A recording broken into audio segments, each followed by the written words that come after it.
जिस रायबरेली पर गांधी परिवार ने दशकों तक राज किया, जिस रायबरेली ने नेहरू गांधी खानदान को कई बार दिल्ली की सत्ता दिलाई, उस रायबरेली को इस परिवार से विकास के नाम पर सिर्फ धोखा ही मिला। अब एक बार फिर शहजादा इसी रायबरेली की जनता से भीख मांगने पहुंचा है, लेकिन यहाँ की जनता नेहरू गांधी खानदान के कुकर्मों को नहीं भूली है। रायबरेली पर आजादी के बाद से ही कांग्रेस का कब्जा रहा है।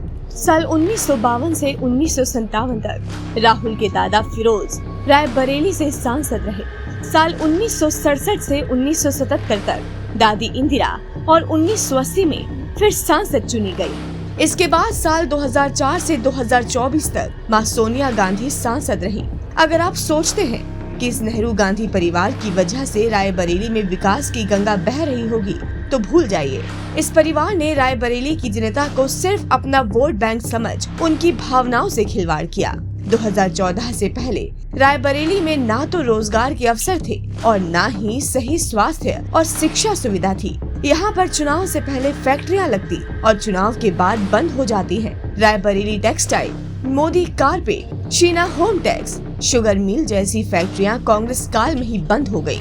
इसके अलावा मित्तल फर्टिलाइजर, अपकाम केबल और कंसेप्टा केबल जैसे कई लघु उद्योगों पर भी ताला लग गया। 2013 में यूपीए शासन के दौरान रायबरेली में पहला महाविद्यालय खोलने की घोषणा की गई थी, लेकिन यह भी कांग्रेस पूरा नहीं कर पाई।